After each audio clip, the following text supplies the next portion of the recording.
A broken manor, a terrified maid, a father who spits the word broken like a curse. Then 6 black cars cut through the night. 6 kings of the city step inside and take her. He says it's protection. It feels like a cage in the clouds.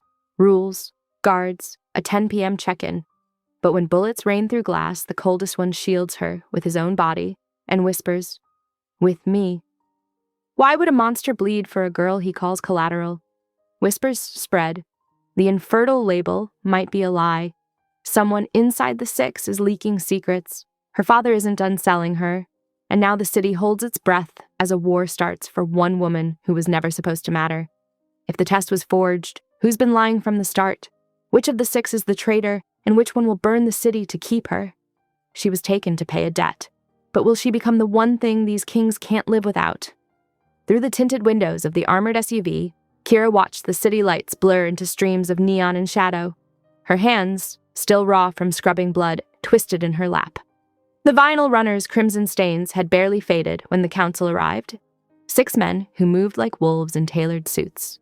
The memory of their entrance made her spine stiffen. They had filed into the manor's foyer with practiced precision.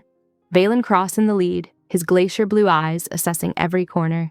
Cade Moretti prowling the perimeter, tension coiled in his shoulders. Soren Drakov scanning sightlines with mechanical efficiency. Ilias Petrov's manicured fingers trailing along the banister. Ciro Belandi charming the shadows with his easy smile. And Damien Rook, silent as smoke, already accessing security feeds on his tablet.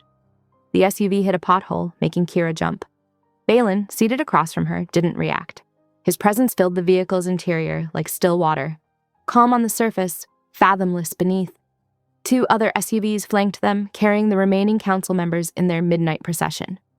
The extraction team has secured the penthouse perimeter, Soren reported from the front seat, his voice clinically precise. All systems operational. Kira's father's words echoed in her head. "You are broken." He'd brandished that forged medical report like a weapon for years, ensuring no suitable marriage prospects would rescue her.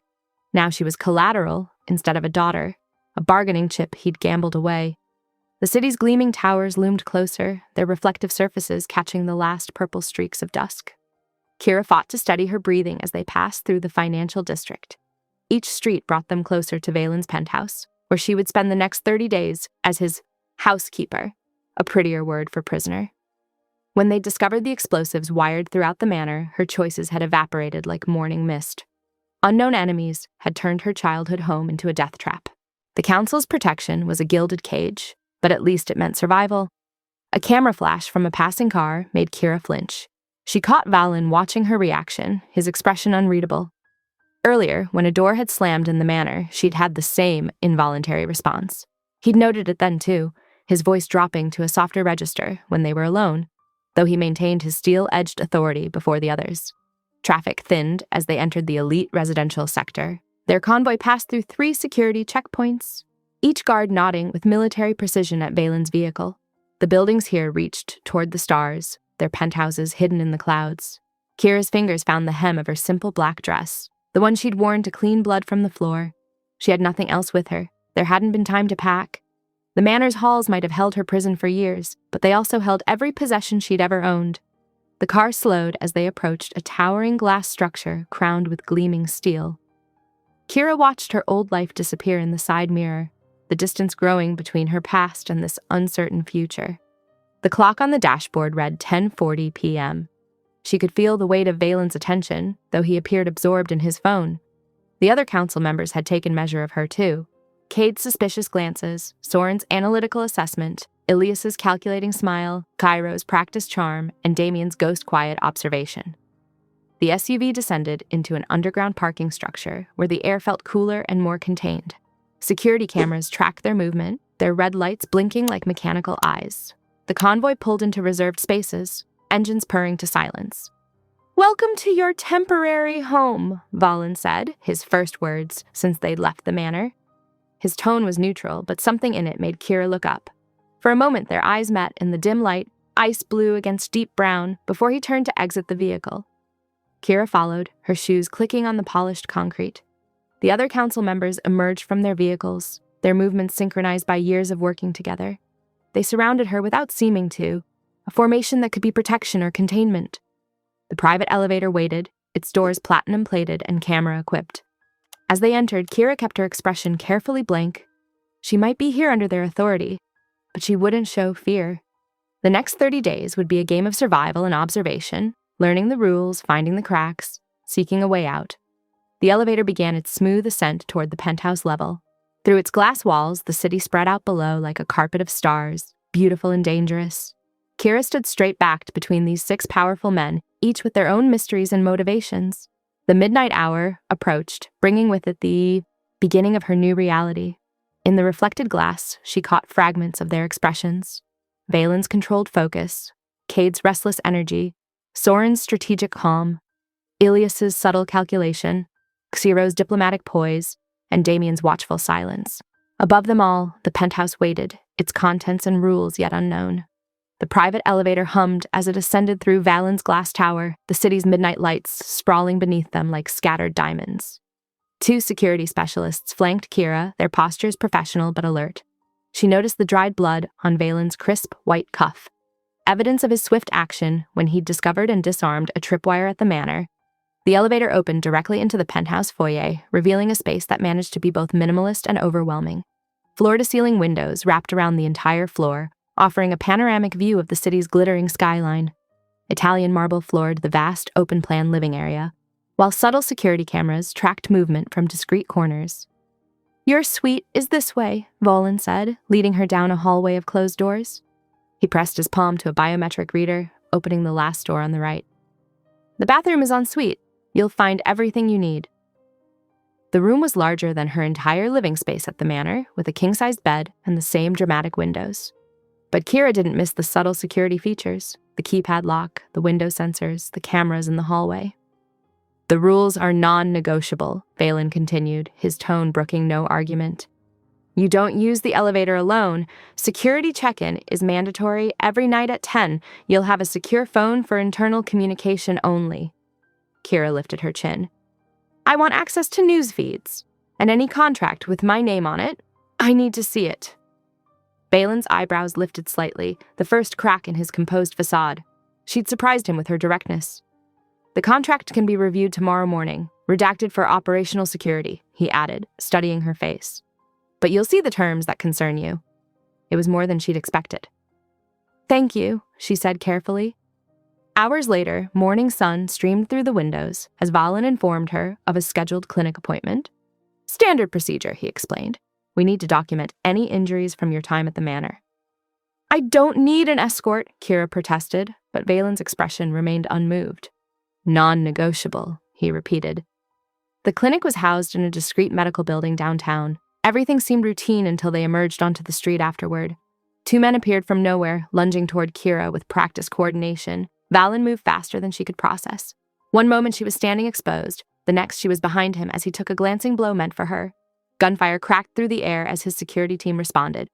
"With me, always with me," Valen murmured, lifting her bodily and carrying her through dissipating gun smoke to the waiting car.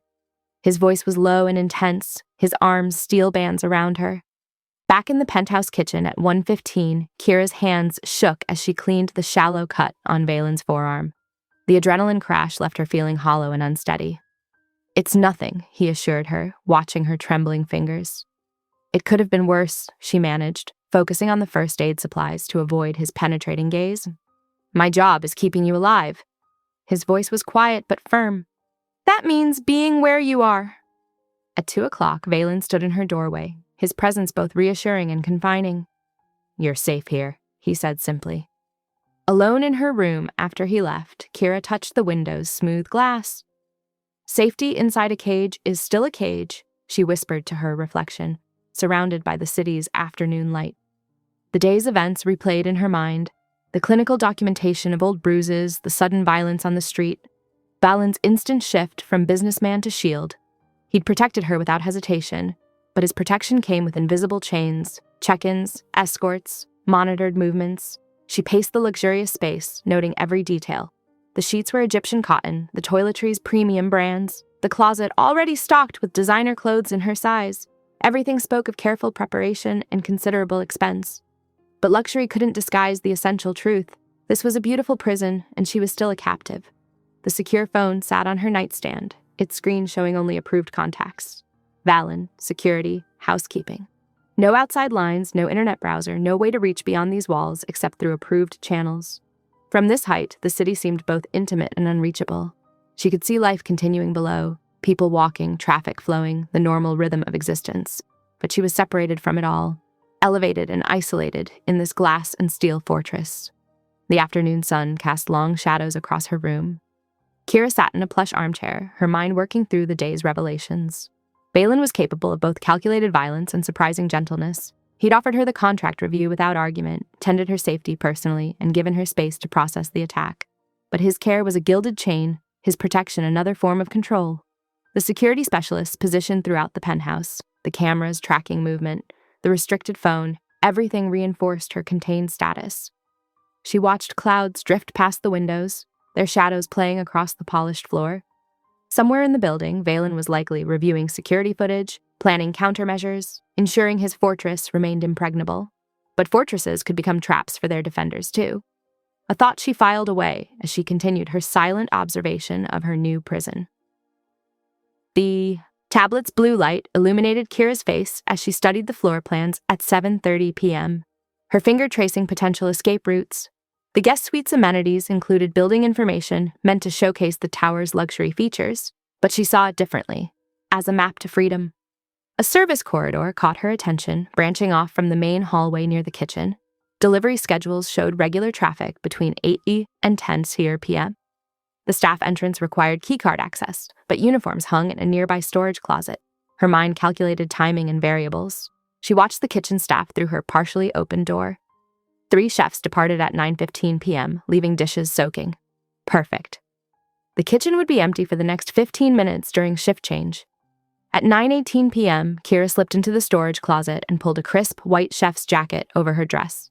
She moved with purposeful steps toward the service corridor, mimicking the confident stride of someone who belonged. The hallway stretched before her, emergency lights casting alternating shadows. 20 feet to the service door. 15. 10. Her heartbeat quickened as she reached for the handle. A low mechanical hum filled the air. Steel shutters descended from ceiling recesses with hydraulic precision, sealing every exit. Silent alarms pulsed through the security system. She was caught in a grid of closing metal. "Hallway's not your door," Soren's quiet voice carried from the far end of the corridor. He stood with hands clasped behind his back, calm as if they'd met for coffee. No weapons drawn, no aggressive stance, just the absolute certainty that she wasn't going anywhere. "The kitchen staff left," Kira said, trying to maintain composure. "I was just getting coffee in a borrowed jacket." Soren's slight head tilt conveyed volumes of polite disbelief. "Control room, we should talk." At 9:35 p.m., Kira sat in a chair facing wall-mounted screens. Drone feeds showed the tower from multiple angles, highlighting figures and shadows. Men with military precision checking sightlines. Unmarked vehicles circling the blocks. 6 different teams tonight, Soren explained, cycling through thermal imaging. They're waiting for exactly what you just attempted, a gap in security, a moment of exposure. Balin stood behind her chair, his presence both reassuring and intimidating. "Our legal team filed emergency guardianship this afternoon," he said quietly. "Without it, you're still listed as pledged collateral. Any syndicate could claim right of seizure." "I'm not property," Kira snapped, but her voice wavered as she watched another team take position on a nearby roof. "No," Valen agreed, surprising her. "You're not, which is why we're preventing them from treating you as such." He moved to face her, placing a glass of water in her hand with unexpected gentleness. His eyes met hers directly, no artifice or manipulation in his expression. "I won't let them touch you." The simple statement carried weight beyond the words. Kira looked from the screens to Valen, seeing the situation with new clarity. Her father's debts had made her a target. These men hunting outside, they wouldn't offer protection or choices. They'd claim ownership, use her as leverage, treat her truly as property. There was no safe path back to her old life tonight. The realization settled like lead in her stomach. The normal world she'd known, even with its restrictions and fears, was gone. She had to adapt to survive, learning their rules, understanding their systems. These weren't just restrictions, they were tools. She could bend them, work within them, find ways to carve out freedom through knowledge rather than escape. The shutters retracted silently, security systems resetting. Soren's team efficiently erased evidence of the lockdown, maintaining the tower's pristine facade. Everything returned to normal, except Kira's perspective had shifted permanently. At 9:55 p.m., she returned to her suite, the borrowed chef's jacket replaced in storage. The mandatory 10 p.m. check-in approached, her first test of this new understanding. Valen arrived precisely at 10, tablet in hand for the security check. All systems normal, he noted, but his eyes asked a deeper question. I'd like to review the contract, Kira said steadily. The full version, not just the redacted terms. He studied her for a moment. By morning, he agreed. Sleep well, Ms. Vale. Alone in her room, Kira lay awake watching city lights paint patterns on her ceiling. The tablet's floor plans still glowed softly beside her bed, but she saw them differently now. Not as escape routes, but as a blueprint of the power structure she needed to understand. Her mind cataloged details. Security rotations, staff schedules, the hierarchy of access levels. Knowledge was leverage, and she needed every advantage. The contract would reveal more: legal frameworks, official obligations, points where pressure could be applied. The night deepened toward midnight. Outside, thermal cameras tracked movement on nearby rooftops. Inside, silent sensors monitored every door. And in her bed, Kira planned, replacing desperate escape attempts with calculated observation. She understood now. Running wouldn't free her, but information, patience, and carefully applied pressure might. She needed to learn their world from the inside, find the cracks in their systems, and build influence through strategic compliance. The city's heartbeat pulsed beyond her windows, a rhythm of power and possibility. Tomorrow would bring the contract, and with it, a new phase of her adaptation. She would read every line, understand every clause, and begin gathering the pieces needed to transform her cage into a foundation. At 8:15 a.m., Kira sat at the marble kitchen island, staring at pages dense with black redaction bars. The debt pledge contract looked like a heavily censored military document, more hidden than revealed. Morning light streamed through the floor-to-ceiling windows, casting stark shadows across the pristine surface. She traced her finger down column after column of numbers, her mind cataloging patterns despite the missing information. Then something caught her eye. A familiar name, partially visible through incomplete redaction. The private clinic that had branded her infertile appeared as a payer to one of her father's shell companies. Her hand tightened on her coffee cup. The clinic that had destroyed her future was paying her father. The implications made her stomach turn. I need to see the raw ledgers, she said, looking up at Soren, who stood monitoring security feeds on his tablet. His fingers paused mid-swipe. That's restricted data. It's my life, Kira countered. My name, my supposed medical history. Soren studied her for a long moment before making a note. I'll log the request. Valen entered, dressed in a sharp charcoal suit that emphasized his commanding presence. He moved to the coffee maker, his morning routine precise and controlled. Kira felt the weight of unspoken tensions as they shared the kitchen space, separated only by the wide marble island. Their breakfast proceeded in silence, Kira picking at fresh fruit while scanning documents, Valen reviewing reports on his phone. The quiet was heavy with awareness, charged with the peculiar intimacy of forced proximity. Later, they rode the private elevator together. In the mirrored walls, their reflections overlapped, her smaller frame beside his broader silhouette. Kira watched their doubled images, struck by how the glass made them look like a couple, domestic and ordinary, instead of keeper and kept. The afternoon brought a security briefing in Valen's office. He demonstrated the panic bracelet's features. GPS tracking, silent alarm, vital sign monitoring. When he reached for her wrist to adjust the fit, his fingers were unexpectedly gentle. They lingered a moment too long, warm against her pulse point. It needs skin contact to work properly, he explained, voice low. Kira nodded, trying to ignore how his touch seemed to linger in her awareness. At 6:00 p.m., raised voices from the council meeting room drew her attention. She paused in the hallway, listening through the partially open door. She's our best asset for drawing them out, Cade argued, his tone aggressive. Set up a controlled scenario. Let them think they have an opening. Too many variables, Damien cut in. Better to move her off-grid entirely. I have facilities. Gentlemen, Ciro's smooth voice interrupted. Perhaps a diplomatic solution, a temporary loan to one of our more reasonable competitors, could ease tensions. No. Valen's word cut through the debate like a blade. She stays under my direct protection. Council law is clear. I hold primary claim as pledge holder. This isn't about your claim, Cade snapped. It's about tactical advantage. It's about her life, Valen returned coldly, and I've made my decision. Kira backed away from the door, emotions warring in her chest.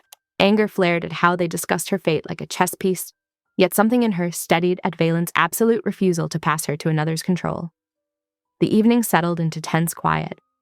At precisely 10 p.m., Valen arrived for the security check-in. Kira stood by the window, city lights glittering below like scattered gems.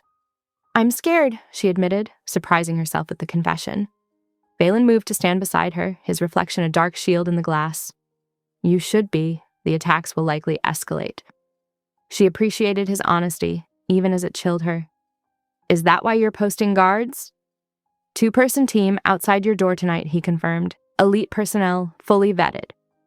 Kira nodded, watching a helicopter's searchlight sweep across distant buildings. Thank you for keeping me here, instead of what they suggested. I protect what's mine. He said it simply, like an immutable law of nature. She should have bristled at the possessive statement, but exhaustion and fear made truth easier. I don't want to be anyone's. I know. His voice softened marginally. Sleep well, Ms. Vale. Later, as midnight approached, Kira lay in bed, listening to the quiet movements of the security team outside her door. Her phone chimed softly, a calendar invitation appearing on screen. Tomorrow evening's charity gala at the Obsidian Hotel, her attendance required. She stared at the formal invitation, mind racing with implications.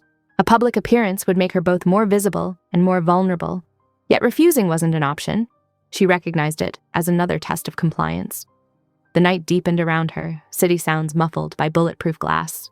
On her bedside table, the panic bracelet pulsed with a soft blue light, monitoring her heartbeat. Its presence was both comforting and confining, much like the man who had fastened it to her wrist. 2 guards stood vigilant outside, protection and prison wardens both. Somewhere above, Valen likely worked late into the night, spinning his web of security and control ever tighter. And all around the tower, unknown enemies waited, watching for any chance to claim her. Kira touched the bracelet lightly, feeling its subtle vibration against her skin. She was learning that safety and captivity were sometimes the same thing, that protection could feel like possession, and that the lines between guardian and jailer could blur until they vanished completely. The Obsidian Hotel's grand ballroom shimmered like a jewel box at 7:45 p.m. Kira descended the curved stairs on Valen's arm, her midnight blue gown catching the light. His hand rested possessively at her lower back, warm through the silk. 3 meters, he murmured, steering her through the crowd. Stay within sight of either myself or Marcus. She nodded, noting the designated security guard's position by the champagne fountain. Other members of the council were scattered strategically throughout the room, Damien by the eastern exit, Soren near the orchestra. Their presence should have been comforting, but it only emphasized the danger. Crystal glasses clinked, string music soared, and diamonds glittered on throats that probably knew the taste of blades. This was a different kind of battlefield, one where smiles concealed threats and every handshake could hide a weapon. The massive skylight above cast fractured moonlight across the marble floor. Kira was tracking the rotation of guards when the first crack appeared, a spiderweb of failure racing across the glass. The explosion came next, a thunderous crash of safety glass transforming into deadly rain. Valen moved before the sound died, shoving her behind him as 4 black-clad figures repelled through the shattered ceiling. What followed was a deadly dance. Valen flowed like mercury, his movements precise and lethal. The first attacker thrust forward with a knife. Valen caught the wrist, twisted, and the sharp crack of breaking bone preceded the weapon-changing hands. In the same fluid motion, he positioned himself to shield Kira, using the captured blade to ward off a second assailant. She couldn't look away. There was a terrible beauty in his violence, economical, practiced, absolute. No wasted movement, no hesitation. This was the predator beneath the tailored suit, the killer who wore civilized manners like a mask. The third attacker circled wide, seeking an angle. Kira saw the gun rise, saw Valen track the threat even as he dispatched his current opponent. When the shot came, he turned, deliberately placing his body in its path. The bullet scored along his ribs as he propelled her behind a marble pillar. "Stay down," he ordered, voice unchanged, despite the blood now staining his white shirt. Damien's team emerged from concealed positions, laying down suppressive fire that forced the remaining attackers to retreat up their ropes. The whole encounter lasted less than 2 minutes, leaving behind shattered glass, screaming guests, and the metallic scent of blood. By 9:30 p.m., they had relocated to a private lounge. Kira's hands shook slightly as she cleaned the graze along Valen's side. The wound was shallow but angry-looking, a red line carved into pale skin. "You didn't have to take that shot," she said quietly, pressing a fresh gauze pad against the injury. "You saw it coming. You could have dodged." "I don't believe in chance." His voice was low, intimate in the dim room. "I chose to stand there." Their eyes met. Heat sparked between them, dangerous and electric. His hand came up to catch hers where it rested against his ribs. For a long moment, they stayed frozen in that almost touch, neither willing to cross the final line, but unable to pull away. Kira felt the steady thud of his heartbeat under her palm, saw the careful control in his eyes start to crack. The air grew thick with possibility. Finally, reluctantly, she withdrew her hand. He let her go, but something had shifted between them. A line blurred, a wall weakened. The drive back to the penthouse was silent, charged with unspoken tension. Neither of them was ready for sleep when they arrived at 11:50 p.m., too wired from adrenaline and almost moments. Kira stood at the floor-to-ceiling windows, watching the city's midnight pulse. The attack played on repeat in her mind, the explosion, the violence, the way Valen had moved like a force of nature. She touched her fingers to the glass, tracing the reflection of stars. At 12:10 a.m., she saw his reflection appear behind hers. He'd changed into black silk pajama pants and a fitted t-shirt that did nothing to hide his bandaged ribs. Their eyes met in the glass, heavy with everything they weren't saying. Slowly, deliberately, she turned to face him. The city lights painted shadows across his features, softening the usual hard edges. They stood suspended in that breathless moment, balanced on the knife edge of possibility. His gaze dropped to her lips, then lifted back to her eyes. She could see the battle between control and desire playing across his face, feel the same war raging in her own blood. The space between them hummed with potential energy, with all the words they couldn't take back once spoken. The silence stretched, electric and fragile. Neither moved to close the distance, but neither stepped away. They remained caught in that gravitational pull, that hovering breath before the fall. Time seemed to stop, crystallizing around them like amber. The city continued its midnight dance beyond the glass, but inside their bubble of tension, the world narrowed to just this. Two people fighting attraction like gravity, standing on the precipice of something that could either save or destroy them both. Every heartbeat felt magnified in the quiet. Every slight shift of position sent ripples through the charged air between them. They were playing with fire, and they both knew it. But the burn was beginning to feel like salvation. The panic bracelet on her wrist pulsed steadily, its blue light casting subtle shadows. It served as a reminder of their positions: protector and protected, keeper and kept. But the roles were becoming more complex with each passing moment, each shared look, each careful touch that lasted too long. Outside, a helicopter's searchlight swept past the windows, momentarily flooding the room with harsh white light. It painted them in stark relief, her in her rumpled evening gown, him in his midnight dark clothes, both caught in this moment of exquisite tension. Damien arrived at precisely 9:01 a.m., his tablet already queued to a series of offshore ledgers. His usual composed demeanor carried an edge of urgency that made Kira's stomach tighten. "Found something you need to see," he said, sliding the device across the kitchen island, where she sat with her morning coffee. "Your father's records. There's more than just debt trails." The screen showed a photograph, grainy but clear enough. A scrap of paper covered in her own teenage handwriting. Strings of numbers and letters, arranged in neat columns. The memory hit her like a physical blow. "You remember these?" Damien's voice was careful, neutral. "He made me memorize them." The coffee turned bitter in her mouth. "Said it was practice for school. I was 15, maybe 16. Valen materialized beside her, his presence solid and steady. "They're drop codes, account strings. Your father was using you as a living key." The realization crashed through her like ice water. All those hours spent reciting numbers until her throat was raw, all those memory exercises that earned rare moments of approval. They hadn't been educational at all. She had been a human vault, carrying access codes in her mind, without even knowing their significance. Fury rose like a tide, hot and clarifying. Her hands clenched around the coffee mug until her knuckles went white. "Show me everything," she said. Valen exchanged a look with Damien, then nodded. "We'll start with the basics. You need to understand what you're carrying." The morning dissolved into a crash course in council operations.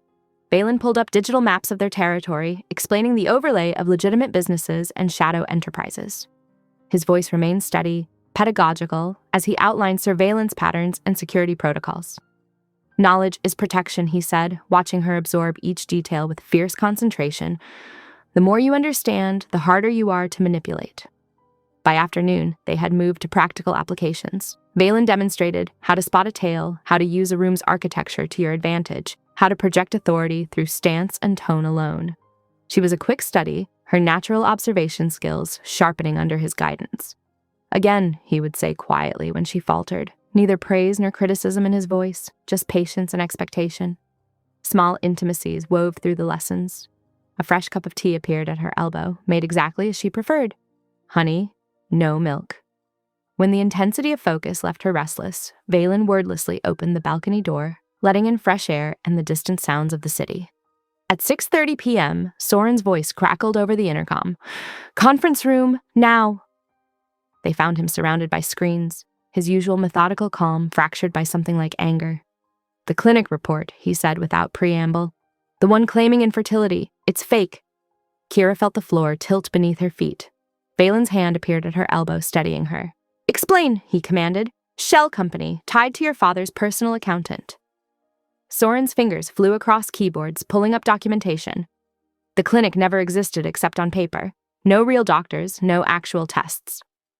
The word that had defined her life for 6 years, broken, began to crack and peel away like old paint. She sank into a chair, mind spinning. "All of it?" Her voice sounded distant to her own ears. "The whole diagnosis?" "Manufactured," Soren confirmed. "Probably to keep you dependent, controlled. A woman who believes she's damaged is easier to manipulate." Valen's expression darkened dangerously, but his touch remained gentle on her shoulder. "We'll verify through legitimate channels. The Blackwood Maternity Center owes me favors." The rest of the evening passed in a blur. Dinner appeared, but she barely tasted it. Her world had shifted on its axis. Everything she thought she knew about herself called into question. At 9:58 p.m., their nightly check-in felt different. More intimate somehow. They sat in the living room, city lights twinkling beyond the windows. "First thing tomorrow," Valen said softly. "We'll get real answers." "What if?" She stopped, swallowed hard. "What if it's true, the original diagnosis? Then we'll deal with it. But you deserve to know the truth, whatever it is." She nodded, too overwhelmed for words. He reached across the space between them and squeezed her hand once, briefly, before standing. "Try to rest," he said. "Tomorrow will be intense." Back in her room, Kira lay awake until 11:20 p.m., turning possibilities over in her mind. 6 years of shame and self-doubt might have been built on lies. The word broken might not belong to her at all. She fell asleep clutching a different word, small but powerful. Maybe she wasn't damaged. Maybe her father's control had been based on carefully constructed fiction. Maybe she could reclaim pieces of herself she thought were lost forever. That single word carried her into dreams, a tiny flame of hope in the darkness. Maybe. A whispered counterpoint to her heartbeat, a promise of possibilities she hadn't dared consider before tonight. In the control room, Valen watched her sleeping form on the security feed, his expression unreadable.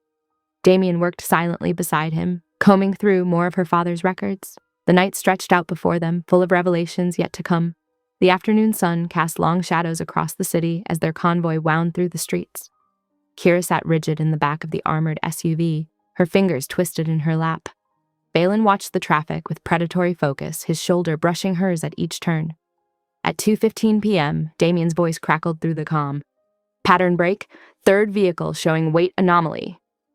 Valen's hand shot out, gripping Kira's arm as their driver executed a sharp turn. "Confirm." "IED signature. Decoy car compromised." The convoy split with military precision, their vehicle peeling away from the target zone. Behind them, Balin's security team contained the threat, but not before the bomb detonated. Even at a safe distance, the concussive wave hammered through Kira's chest. She didn't remember the woof. Drive back to the penthouse. Time skipped and blurred, her pulse a frantic rhythm in her throat. By 3:40 p.m., she stood in Valen's living room, but her body felt disconnected, floating. "Can't!" The word caught. Her fingers had gone numb. "Can't breathe!" Balin moved with calculated efficiency. The lights dimmed, the floor-to-ceiling window slid open, letting in a rush of cool air.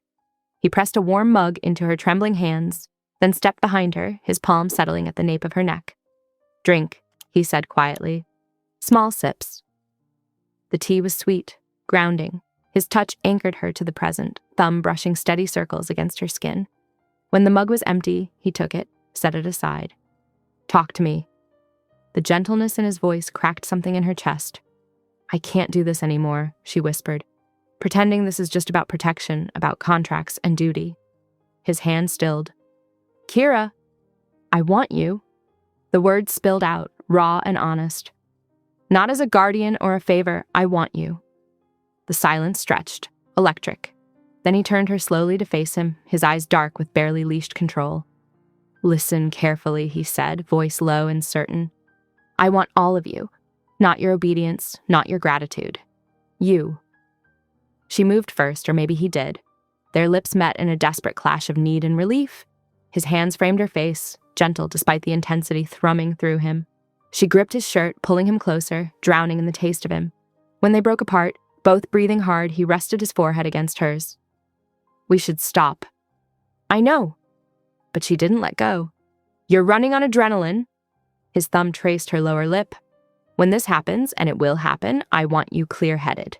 Choosing it, choosing me." She nodded, understanding the distinction. This wasn't a rejection, it was a promise. They separated slowly, reluctantly. Balin's phone buzzed with an incoming message. He checked it, his expression shifting to fierce satisfaction. "Damien got the results," he said. "Your original labs from 6 years ago, the ones that were supposed to go to you but never did. There's no evidence of infertility. None." Relief hit her like a physical wave. She sank onto the couch, pressing her hands to her face. 6 years of believing she was broken, all of it built on carefully constructed lies. "We've scheduled comprehensive testing for the day after tomorrow," Valen continued, sitting beside her. "The best specialist, completely independent verification." She lowered her hands, meeting his gaze. "Thank you." "Don't thank me for giving you what should have been yours all along."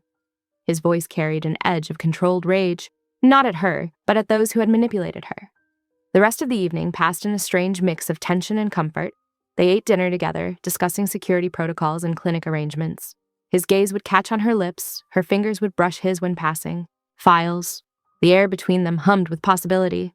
At 10:05 p.m., their nightly check-in felt different, charged with new awareness. They stood in the hallway between their rooms, neither quite ready to separate. "Try to sleep," he said finally, though his eyes said something else entirely. "You too."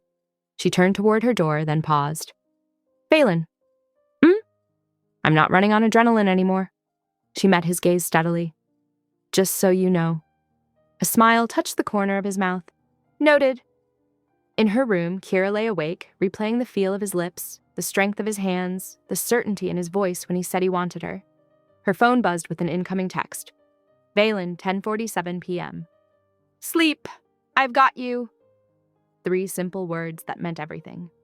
She held the phone to her chest, feeling the steady beat of her heart. No longer racing with panic or fear, but with anticipation. Across the hall, she knew he was awake too, wanting and waiting, both of them suspended in this moment of choice. The city hummed beyond her window, lights twinkling like fallen stars. Her father's lies were unraveling, their careful cage of control dismantled piece by piece.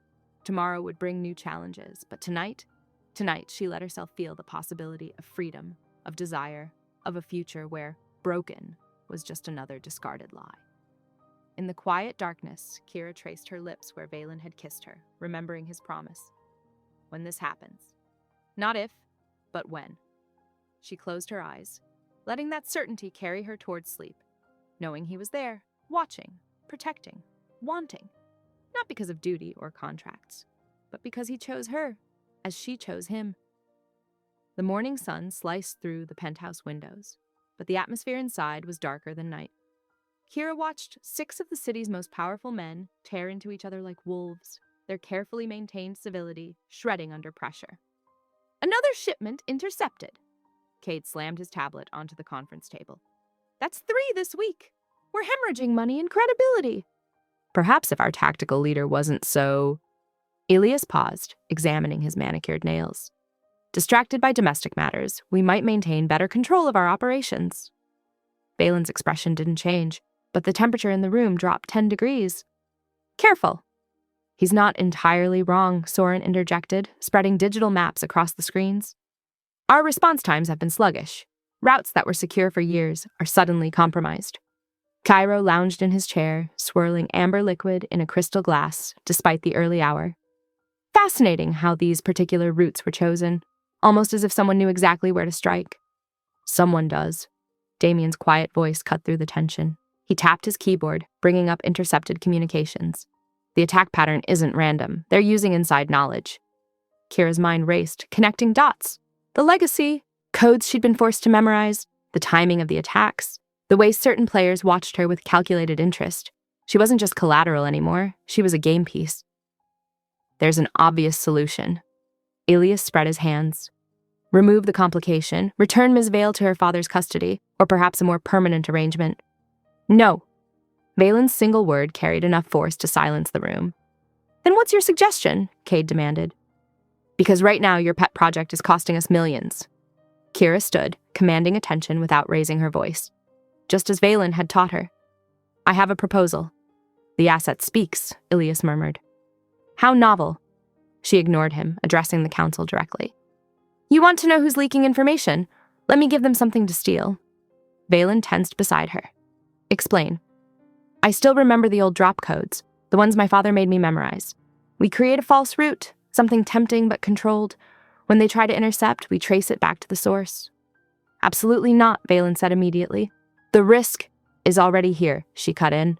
I'm already a target. At least this way, we choose the battlefield. Gyro leaned forward, interest sparking. She has a point. A controlled sting could flush out our mole. It's clean, Damien added. We can layer surveillance, run parallel traces on any incoming signals. Soren nodded slowly. With the right security parameters? You can't seriously be considering this, Valen growled. Kira turned to him, speaking softly enough that only he could hear. Hiding won't make this end. You know that. Something shifted in his eyes, recognition, respect, and something deeper that made her breath catch. After a long moment, he nodded. We do this my way, he announced to the room. Triple redundancies on every level, shadow teams, drone coverage, and a kill switch if anything feels wrong. The next hours were a blur of preparation. Damien's team established a secure channel for the false route. Soren's people positioned surveillance points across the city. Cade's strike teams waited in reserve. Kira sat at a terminal, fingers hovering over the keyboard. The legacy codes flowed from memory, strings of numbers and letters that had once been her prison, now becoming her weapon. At 4:20 p.m., she hit enter. The false route went live. Minutes crawled by. Valen paced behind her chair, a coiled predator waiting to strike. Damien's screens flickered with incoming data, each ping making them all tense. At 7:10 p.m., everything exploded into motion. Intercept command detected, Damien announced. Tracing source, private server, registered to... He stopped, eyes widening slightly. Well? Cade demanded. Ilias Petrov. The room went arctic. All eyes turned to Ilias, who hadn't moved from his casual sprawl. How interesting, had Hadbiarides, he drawled, but Kira caught the microscopic tightening around his eyes. And what proof do you have that this wasn't simply an elaborate frame job? The trace signature matches your personal encryption key, Damien said flatly. The one you use for your private accounts. Circumstantial at best. Ilias stood, straightening his jacket. I assume you'll want to verify these accusations thoroughly before taking any rash action. Valen's smile didn't reach his eyes. Of course. We'll reconvene tomorrow at 9. I'm sure you'll want time to prepare your defense. How civilized of you! Ilias moved toward the door, then paused beside Kira. Clever girl.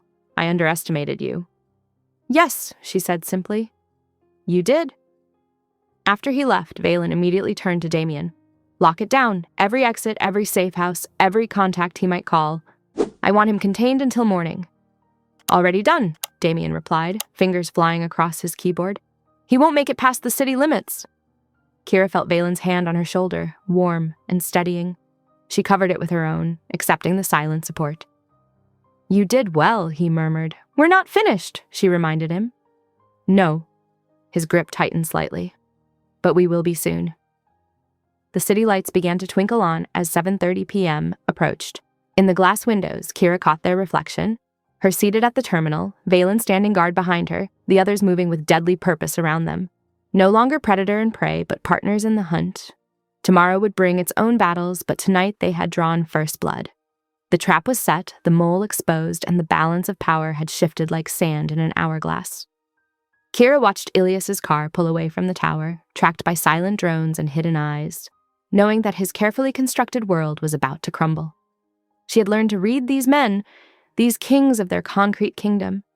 In Ilias's too casual denial, his measured retreat, she recognized the desperate calculations of a cornered animal. He would try to run. They all knew it. But the net was already closing, invisible lines drawing tight around his escape routes. The hunt was on. The council chamber felt like a tomb at precisely 9 a.m. Balin stood at the head of the obsidian table, his presence a controlled storm. 5 screens descended from the ceiling, each displaying damning evidence against Ilias. "Server logs from the past 3 months," Valen began, his voice arctic, "showing consistent data transfers from our secure network to external IPs. He tapped a key, bringing up financial records. These IPs trace back to shell companies owned by the Kovac Syndicate, where you hold silent equity. Ilias remained perfectly still, only his fingers betraying tension as they drummed once against the armrest. Packet analysis confirms the data signatures match your personal encryption key. Another screen lit up with transaction records. Wire transfers from Kovac-controlled accounts to your private vault in Geneva. Payment for services rendered, I assume. The evidence mounted like a tsunami. Each revelation stripped away another layer of Ilias's careful facade. Kira watched from her position near Soren, noting how the other council members shifted subtly away from Ilias, rats abandoning a sinking ship. "An impressive presentation?" Ilias said finally, his voice smooth as aged whiskey, though perhaps a touch theatrical. "Theatrical?" Cade snarled. "You sold our roots to Kovac." Now, Ilias straightened his cuffs. "Let's not be hasty with accusations." His hand slipped into his jacket and everyone tensed, but he withdrew only a manila envelope. "Since we're sharing evidence." He tossed it across the table toward Valen. Papers spilled out. Medical letterhead, charts, official stamps. A more recent fertility workup on your guest. Elias's smile was a knife. "Quite thorough. Confirms the original diagnosis. She'll never carry a child." The room froze. Kira felt the blood drain from her face as the words hit like physical blows. She forced herself to look at the papers, recognizing the forged clinic's letterhead. Valen moved like lightning. In one fluid motion, he had Ilias by the throat, gun pressed under his jaw. "You arranged the false diagnosis. You helped cage her with lies." "Valen!" Kira's voice cut through the tension. Her hands shook, but her spine was steel as she stepped forward. "Stop! He deserves to die for this." "Yes." She moved closer, placing herself between them. "But if you pull that trigger, you start a war. The Kovacs will retaliate. The streets will run red. Is that what you want?" His eyes met hers, rage warring with reason. She held his gaze, steady despite her racing heart. "Choose, Valen. Blood now, or justice done right." Long seconds ticked by. Finally, with a sound like breaking glass, he lowered the weapon. Ilias sagged, gasping. "Take him to containment," Valen ordered. "Full security protocol." As guards moved to secure Ilias, Soren touched Kira's elbow. "We should get you upstairs. The service elevator will be faster." She nodded, still shaking inside, but holding it together. They descended to the service level, footsteps echoing in the concrete corridor. Soren tapped his earpiece, reporting their position. The attack came without warning. 4 men in tactical gear burst through the emergency exit. Soren went down hard, caught by a taser blast. Kira tried to run, but strong arms grabbed her. A cloth pressed over her face. Chloroform, her mind registered distantly. "Valen!" she screamed, fighting the chemical darkness. Through blurring vision, she saw him appear at the corridor's end, barefoot and lethal. The sound he made wasn't human, a roar of pure rage that shook the walls. But he was too far, and the drugs were pulling her under. The last thing she saw was Valen running toward her, face twisted in desperation. Then blackness swallowed her whole. She woke to movement and darkness. A blindfold pressed against her eyes, hands zip-tied behind her. The van swayed as it turned, left, Her mind cataloged automatically. The air smelled of oil and salt spray. The harbor district then. Focus, think, stay alive. She counted turns. Left, right, right, straight for 3 minutes, sharp left. Memorized the pattern of stops and accelerations. Noted the sound of seagulls growing louder. Her father had done this, one final betrayal, using old connections to arrange her capture while everyone focused on Ilias. The thought should have hurt, but she felt only cold clarity. The van hit a pothole and pain lanced through her shoulder. 11:35 a.m., her watch had said when they grabbed her. Not even 3 hours since she'd stood in that council room, choosing mercy over vengeance. Now she had to choose survival. Somewhere above the harbor, in his glass tower, Valen would be mobilizing. She knew his protocols. Complete lockdown. All assets activated. War footing declared. He would come for her with fire and fury. But first, she had to keep herself alive. The van turned again, right this time, and she felt the incline of a ramp. The harbor warehouses, her mind supplied. Massive structures of steel and concrete where anything could disappear. She forced her breathing to stay steady, refusing to give in to panic. Instead, she did what she'd been trained to do since childhood. She memorized. Every turn, every sound, every smell, each detail was a breadcrumb, a potential key to her location. The vehicle slowed, then stopped. Doors opened. Rough hands grabbed her arms. "Move," a voice ordered. Kira straightened her spine and took that first blind step. She was done being a victim, done being a pawn. They thought they had captured a broken thing, a woman defined by manufactured weakness. They would learn their mistake. In the distance, she heard sirens begin to wail. Valen's forces mobilizing, the city locking down section by section. The game had changed, and so had she. At 12:10 p.m., the council chamber erupted into chaos. Cade slammed his fist on the mahogany table, making glasses rattle. "We sweep every street, kick down every door until we find her," he growled, already calling his street teams. Soren's voice cut through the tension like ice. "And risk civilian casualties? Start a panic? That's exactly what they want." "Better than sitting here doing nothing," Cade snapped back. Cyro lounged in his chair, examining his cufflinks. "Perhaps a more diplomatic approach? I have contacts who—" "Your contacts got us nowhere with the last attack," Valen said quietly. The room fell silent at his tone. Damien entered, tablet in hand. "Ilias is gone. Emptied his accounts 10 minutes ago. But I have something else." He placed a thick file in front of Valen. "The original medical records from when she was 17, completely clean. No signs of infertility." He pulled up an audio recording on his tablet. A woman's clinical voice filled the room. "Based on Ms. Vale's previous lab work, there were never any indicators of reproductive issues. The scheduled test tomorrow would have confirmed her completely normal fertility status." Valen stood without a word and walked to the soundproof suite adjacent to the council room. Through the glass, they watched him lose control for exactly 30 seconds. A chair flew, papers scattered. Then he emerged, face carved from stone. "Lock down every exit point. Freeze all of Ilias's remaining assets. I want eyes on every street camera, every security feed." His voice was lethal quiet. "Send this message to every syndicate, every gang, every hired gun in the city. Any hand that touches her will be removed. Permanently." In the warehouse district, Kira kept her breathing steady as she cataloged her surroundings. The blindfold had been removed, but her hands remained bound behind her back. The air was heavy with salt and rust. At 1:05 p.m., seagulls screamed overhead, confirming her proximity to the port. She tested her restraints carefully. The zip tie was tight, but not impossible. She had prepared for this, a bent staple hidden in her sleeve, placed there after the first kidnapping attempt. Working it free required patience. Forklift beeps echoed at 1:40 p.m., followed by distant shouting. Normal port operations continued outside, oblivious to her captivity. She used the industrial sounds to mask her movements as she worked the staple into the zip tie's locking mechanism. "Check on her," a gruff voice ordered at 2:15 p.m. Footsteps approached.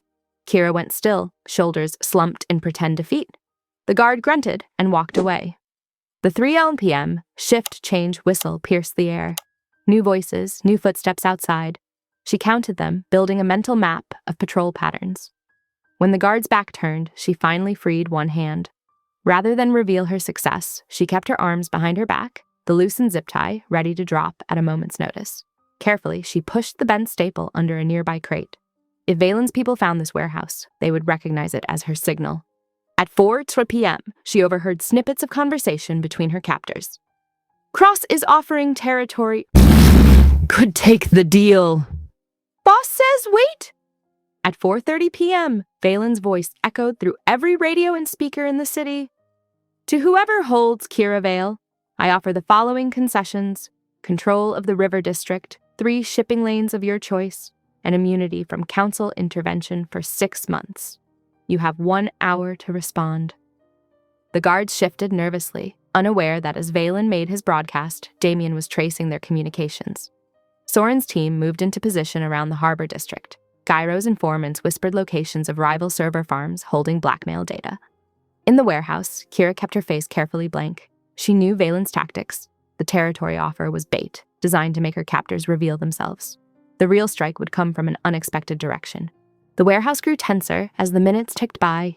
Guards checked phones repeatedly, waiting for orders. Outside, the port's normal rhythm continued, but Kira sensed a shift in the air. Something was coming. She heard helicopters in the distance. News crews, probably, drawn by rumors of gang activity. Perfect cover for surveillance drones. The guards' radios crackled with static every few minutes.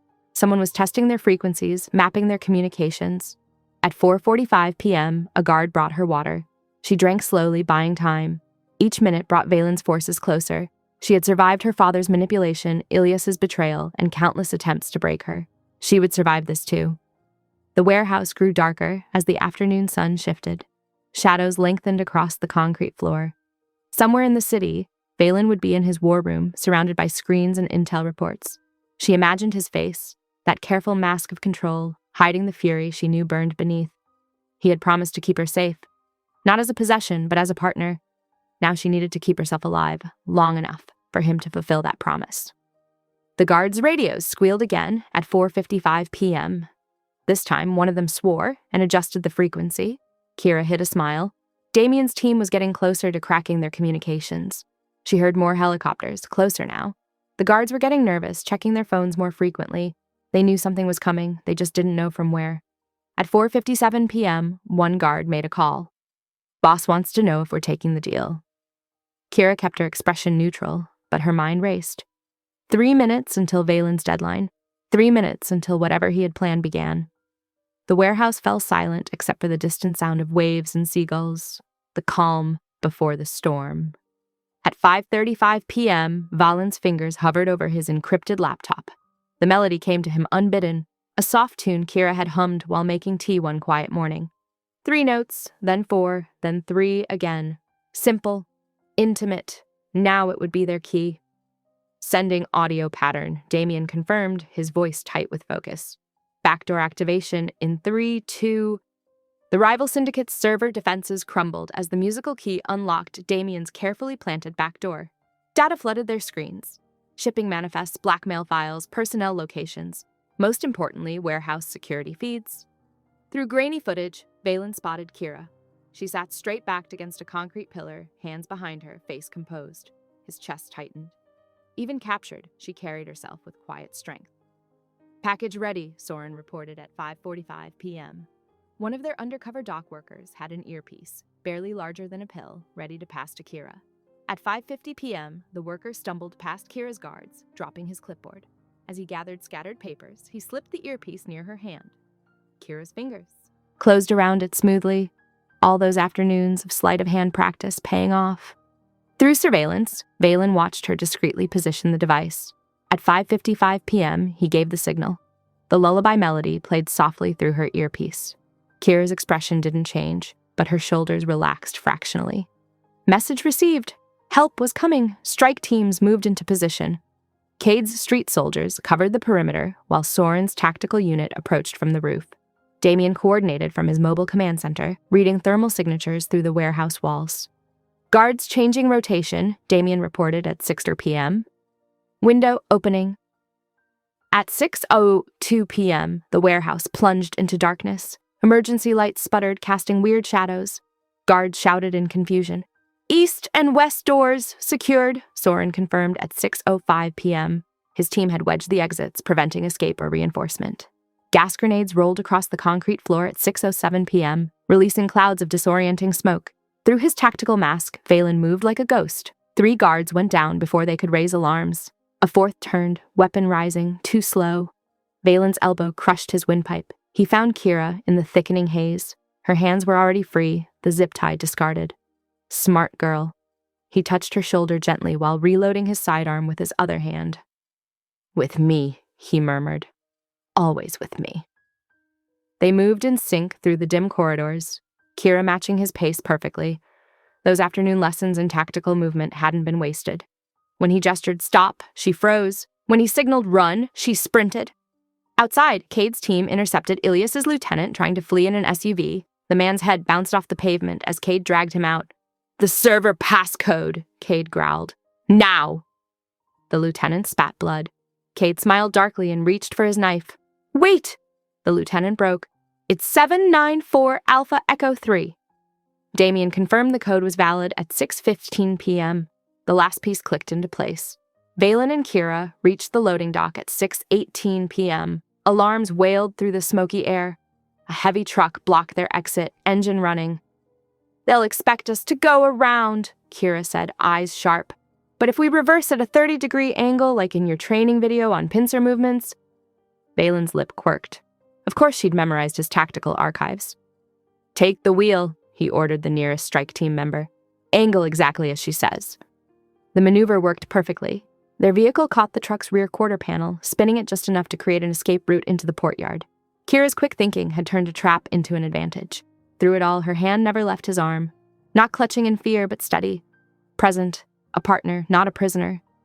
The portyard spread before them, stacked containers creating a maze of metal and shadow. Somewhere in the city, Ilias was running out of places to hide. But right now, all that mattered was getting Kira to safety. Valen pulled her closer as they moved through the container maze. She leaned into him briefly, a silent acknowledgement of trust earned and promises kept.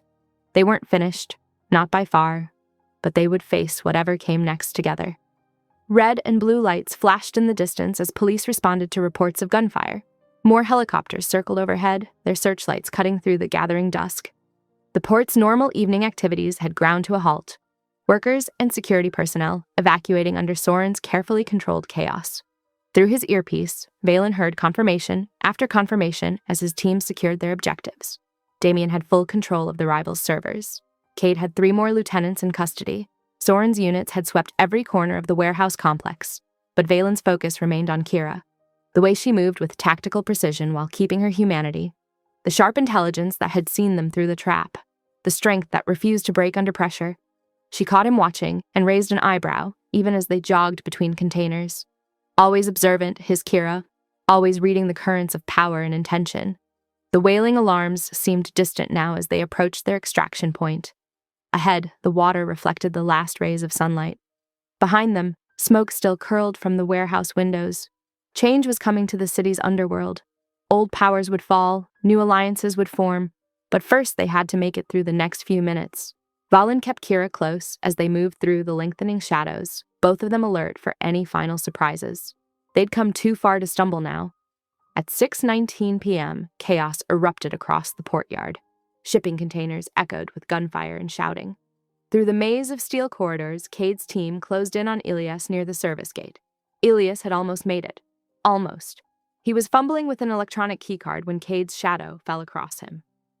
The council sends regards, Cade said softly. 2 silenced shots. Clean. Professional. No spectacle, no mess. Just another shadow falling in a city full of them. Cade's team efficiently removed all traces within minutes. Valen guided Kira through the container maze toward their waiting SUV, his hand steady at her lower back. Damien's voice crackled through their earpieces, confirming the rival syndicate's servers were being wiped clean. Uploading blackmail files to independent journalists now, Damien reported. Controlled burn, not scorched earth. The city would wobble but not fall. Power would shift without civilian bloodshed. Before they could leave, Kira grabbed Valen's sleeve. My father, she said. I need to see him. Valen studied her face, then nodded once. Damien? Got him. Sunset Motel, room 115. They found him at 7:10 p.m., exactly where intelligence said he'd be. The room reeked of cheap whiskey and cheaper excuses.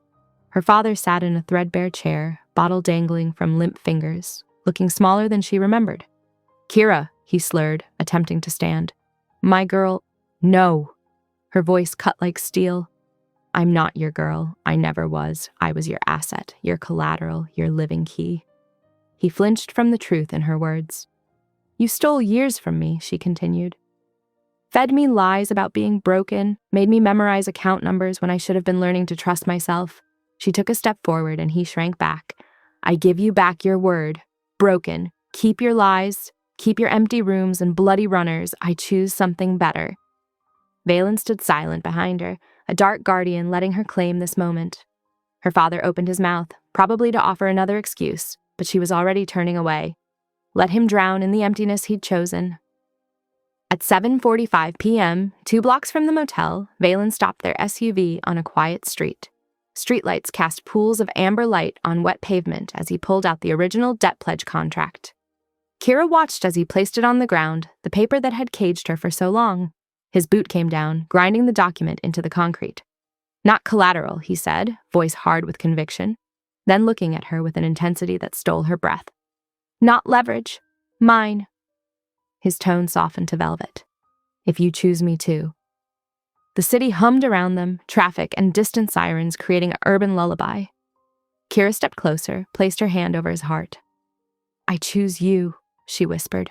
I choose us. They arrived at the penthouse by 9 p.m. to find the council waiting. Tension crackled through the air as Kiro stepped forward. The girl must be moved to neutral territory, he stated. Too many players are invested now. No. Valen's single word carried the weight of mountains. The council cannot allow, Soren began. The council, Valen cut in, will accept a restructured truce. Kira's safety becomes an untouchable line. Anyone who crosses it answers to me personally. His tone left no doubt about what that meant.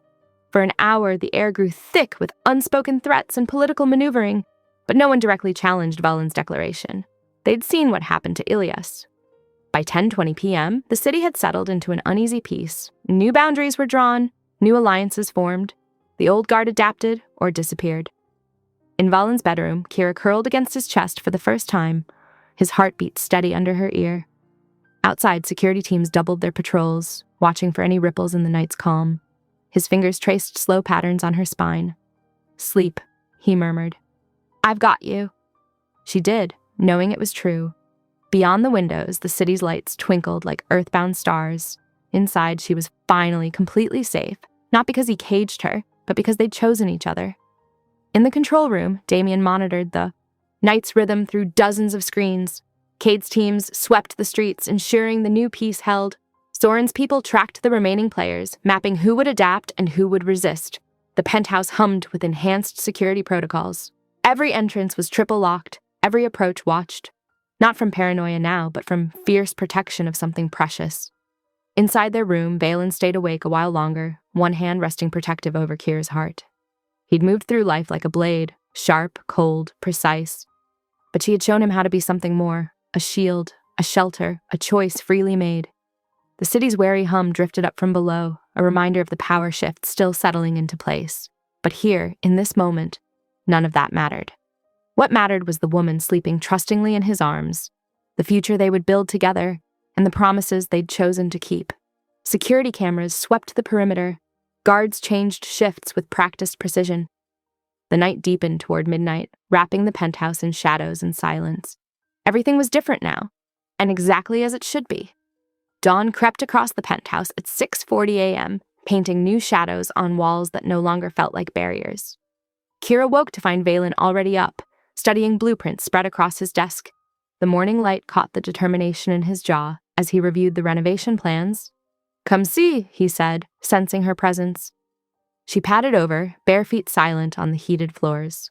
Where there had been a solid wall constraining her assigned space, now stood temporary barriers marked for removal. The plans showed an expanded studio with tall windows and built-in shelving, a space designed for living, not containment. Her secure phone buzzed at 8:15 a.m. The legitimate clinic had sent her full medical history, every test result now unfiltered through her father's manipulation. Previous labs showed normal readings across the board. A note specified that all future results would be delivered directly to her with no intermediaries. The morning unfurled with quiet purpose. Balin worked from his home office while she explored her expanding territory. Security still hummed in the background, but it felt protective rather than restrictive. At 10:00 a.m., they arrived at the clinic. The doctor, a kind-faced woman with steady hands, spoke directly to Kira, not through Balin. "Your body is yours," she stated firmly, reviewing the records. "These results show normal reproductive function. The previous report was fraudulent." She paused, making sure Kira absorbed the words. "Any future choices about your health belong to you alone." Tears pricked at Kira's eyes. Balin's hand found hers, squeezed once, but he let her process this moment on her own terms. They returned to the penthouse for lunch, sharing comfortable silence over fresh bread and coffee. At 2:30 p.m., Damien arrived with legal documents. Kira's signature would establish a charitable trust, funded by assets seized from her father's network. The money would support young women trapped in criminal enterprises, providing education and escape routes. "Poetic justice," Damien commented as she signed. The afternoon passed in preparation for the evening's gathering. By 6:45 p.m., council members began arriving. Cade prowled the perimeter first, old habits dying hard. Soren set up his laptop, ready to document everything. Xero charmed the staff while keeping one eye on the exits. At 7:00 p.m., sharp, Valen called the private meeting to order. The new truce terms were elegant in their simplicity. Any threat to Kira would trigger an immediate, unified response from all council resources. No debates, no political maneuvering, just collective defense. To new chapters, Gyro toasted, raising his crystal glass with characteristic grace. Cade's nod was curt but sincere. He'd seen enough blood spilled over old ways. Soren's fingers moved efficiently across his keyboard, codifying the agreement into their secure archives. The sound of typing provided a businesslike backdrop to the historic moment. As the gathering dispersed, the city lights began their nightly dance. Security teams rotated shifts smoothly, their movements now familiar rather than threatening. Inside, the penthouse settled into its evening rhythm. At 11:11 p.m., Kira stood on the balcony, watching her breath mist in the cool air. The city sprawled below like a blanket of stars, both beautiful and dangerous. She heard Valen's approach, but didn't turn, enjoying how he stopped just close enough to share his warmth. When he moved to face her, his usual armor of control had softened. He knelt, not in submission but in choice, looking up at her with raw honesty. "You were never broken," he said, voice low and certain. "You were never a possession to be traded or a key to be used. You are brilliant and whole and fierce." His hands found hers, warm despite the night air. "Be my equal. Be my partner. Choose me again, not from necessity but from desire." Kira's heart thundered against her ribs. Through the open balcony doors, she could see the security monitors glowing softly, a reminder that danger would always exist in their world. But danger wasn't the same as capture, and protection wasn't the same as possession. "Yes," she whispered, then stronger. "Yes." When they kissed, it was a meeting of equals. His hands cradled her face, while hers gripped his shoulders, neither yielding nor demanding. The city hummed below, a symphony of light and shadow that had brought them together. Inside the penthouse, life continued its careful dance. Monitors tracked movement patterns, cameras swept familiar angles, and in the security room, audio sensors picked up their steady heartbeats, a quiet duet marking time in their shared world. The night air carried hints of salt from the distant port, mixing with the scent of night-blooming jasmine from the balcony planters. Kira leaned into Valen's embrace, feeling the solid strength of him, the careful way he held her close without caging her in. Their joined hands cast shifting shadows on the balcony floor, a visual echo of their intertwined lives. In the security room, screens showed their figures outlined against the city's glow, while sensors registered their synchronized breathing. Two people who had chosen each other, standing guard over the life they were building together. The balcony overlooked their domain, where new alliances were settling into place and old wounds were beginning to heal. Below, teams patrolled with quiet efficiency, protecting not just assets, but a future being forged with every breath, every choice, every moment they shared.